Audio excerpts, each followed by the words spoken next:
அவர்களுக்கு முன்னாலே ஒரு புருஷனை அனுப்பினார். யோசேப்பு சிறையாக விற்கப்பட்டான். அவன் கால்களை விலங்கு போட்டு ஒடுக்கினார்கள்.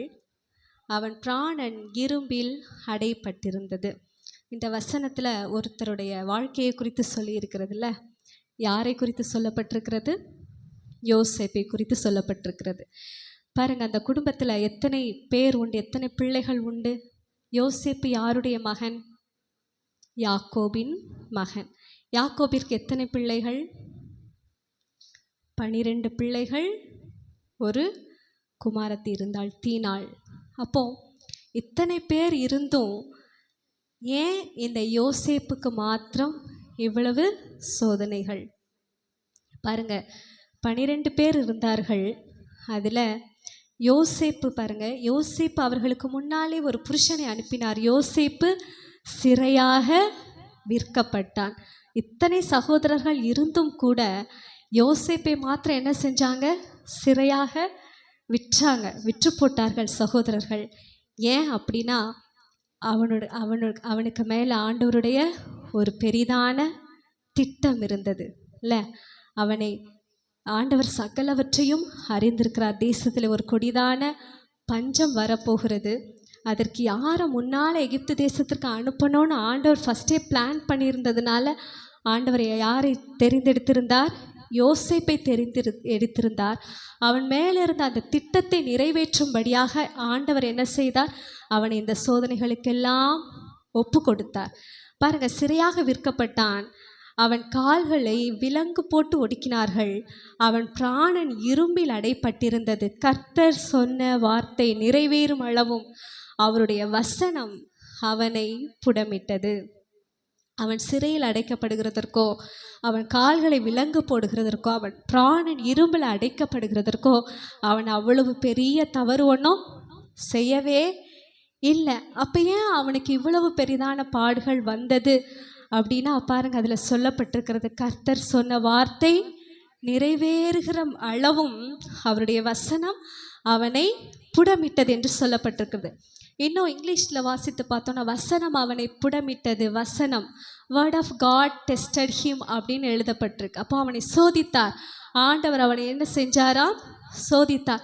ஒவ்வொரு பாதைகளுக்குள்ளாகவும் அவனை நடத்தி அவனை சோதித்தார். தவறு செய்யாத இடத்துல கூட அவன் தவறு செஞ்சான்னு சொல்லி என்ன பண்ணாங்க? சிறையில் அடைத்தாங்க. ஏன் அப்படின்னா, அவன் ஒரு அதிகாரியாக மாற்றப்பட போகிறான். அதிகாரிக்கு வேண்டிய எல்லா குணாதிசயங்களும் அவனுக்குள் கடந்து வர வேண்டும். அவன் இத்தனை நாட்கள் ஒரு செல்ல பிள்ளையாய் அப்பாவோடு கூட இருந்தான். அவனை அந்த நேரத்தில் அதிகாரியாக மாற்றிருந்தோன்னா அவனுக்கு ஜனங்களை என்ன செய்ய தெரியாது? நடத்த தெரியாது. ஆனால் ஒரு அதிகாரியாக அவன் மாற்றப்படணும் அப்படின்னா அதிகாரிக்குள்ள அத்தனை தகுதிகளும் அவனுக்குள்ள என்ன செய்ய வேண்டும்? வர வேண்டும். அந்த குணாதிசயங்கள் அவனுக்குள்ள வரணும். அப்போ ஒரு அதிகாரிக்கு என்ன குணாதிசயங்கள் தேவை?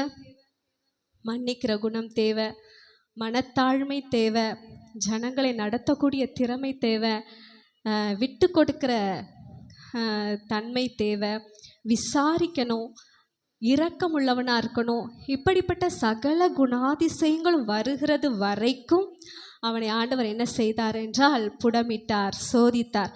நீங்கள் கூட வாசித்து பாருங்கள். முதலாவது ஆதியாகமம் 37:6 எடுத்து வாசித்து பாருங்கள்.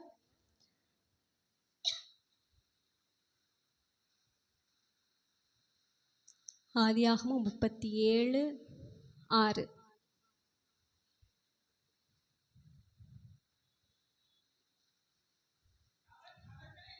அவன் அவர்களை நோக்கி, அதாவது யோசேப்பு தன் சகோதரர்களை நோக்கி என்ன சொல்றான்? நான் கண்ட சொப்பனத்தை கேளுங்கள் அப்படின்னு சொல்றான். நான் 41:16 எடுத்து வாசிங்க.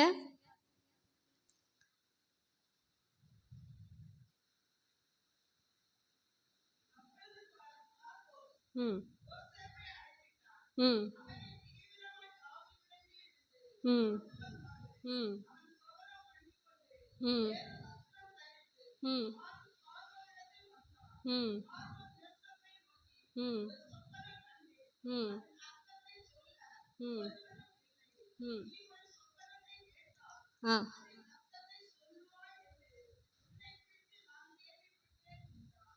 அதற்கு யோசேப்பு என்ன சொல்கிறார்? ம் ம் நான் அல்ல, ஆ, தேவனே பார்வோனுக்கு மங்களமான உத்தரவு அருளி செய்வார் என்றான்.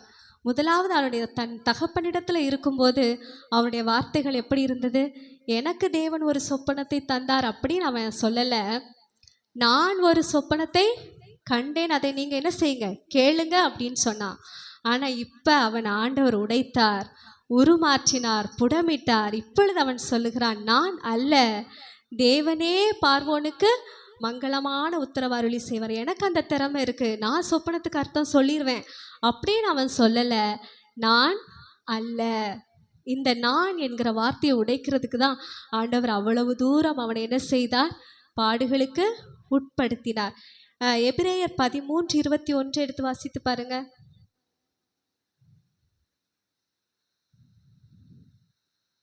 எபிரேயர் 13ஆம் அதிகாரம் 20ஆம் வசனத்திலிருந்து, நித்திய உடன்படிக்கையின் இரத்தத்தினாலே ஆடுகளுடைய பெரிய மேய்ப்பரான நம்முடைய கர்த்தராகிய இயேசு கிறிஸ்துவை மரித்தோரிலிருந்து ஏறி வர பண்ணின சமாதானத்தின் தேவன் இயேசு கிறிஸ்துவை கொண்டு தமக்கு முன்பாக பிரியமானதை உங்களில் நடப்பித்து தம்முடைய சித்தத்தின்படி செய்ய உங்களை சகலவித நற்கிரியையிலும் சீர்பொருந்தினவர்களாக்குவாராக. உங்களுக்கு புரிஞ்சுதா இந்த வசனம்? தேவன் என்ன செய்கிறாராம்? இயேசு கிறிஸ்துவை கொண்டு நம்மை அவருக்கு பிரியமானபடி, அவருடைய சித்தத்தின்படி நம்மை மாற்றுகிறார். அது வரைக்கும் அவர் என்ன செய்து கொண்டிருக்கிறார்னா, நம்மக்கிட்ட சகலவித நற்கிரியைகளையும் அவர் என்ன செய்து கொண்டே இருக்கிறார்? சீர்பொருந்த பண்ணிக்கொண்டே இருக்கிறார். நற்கிரியைகள் நம்மக்கிட்ட கடந்து வருகிற வரைக்கும் நம்மை உடைத்து கொண்டே இருப்பார், உருமாற்றிக்கொண்டே இருப்பார். ஏன்னா நம்மையும் அவர் என்னவாக மாற்றுகிறார்? ராஜாக்களாக, அதிகாரிகளாக அவர் தேவன் நம்மை மாற்றிக்கொண்டே இருக்கிறார். 20ஆம் வசனம், ராஜா ஆள் அனுப்பி அவனை கட்டவிழ்க்க சொன்னான், ஜனங்களின் அதிபதி அவனை விடுதலை பண்ணினான். இப்போ இந்த யோசேப்பு என்ன செய்கிறார் பாருங்க. 21, 22 ஆகிய வசனங்களை வாசிக்கலாமா?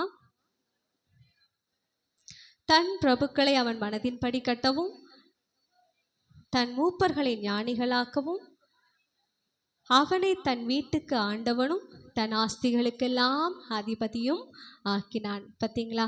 ஆண்டவருக்கு தான் தெரியும் அவனை என்னவாக மாற்றப் போகிறார். அவன் உடைக்கப்படும்போது அவன் மிகவும் வேதனைப்பட்டிருப்பான். ஆனால் எல்லாவற்றிலும், எல்லா உடைவின் பாதையிலும் யார் கூட இருந்தது? கர்த்தர் அவனோடு கூட இருந்தார்.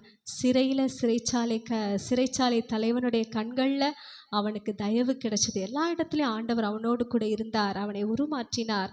இப்பொழுது அந்த எகிப்து தேசத்திற்கே அவன் யாராகிவிட்டான்? அதிபதி ஆகிவிட்டான்.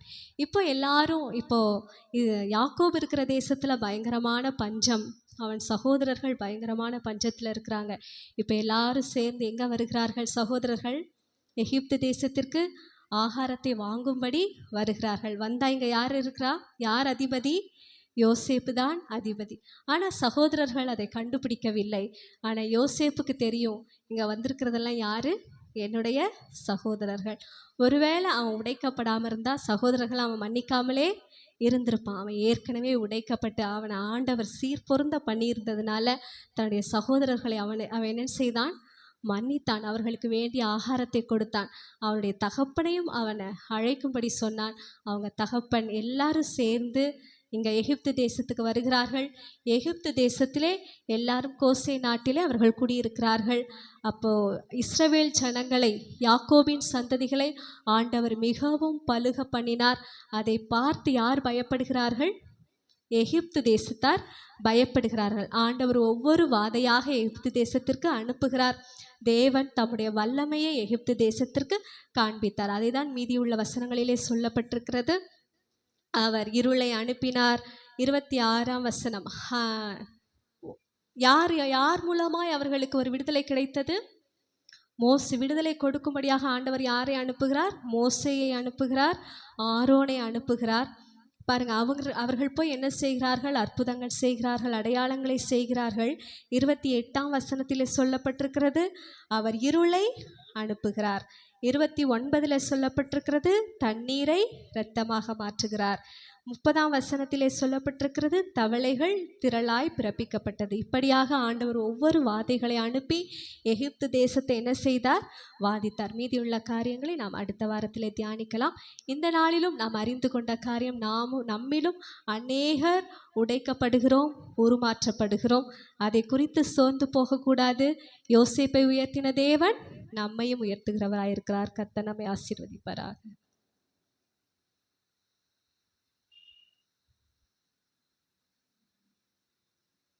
தேவன் கொடுத்த நல்ல சங்கீத பாக விளக்கத்திற்காக தேவன்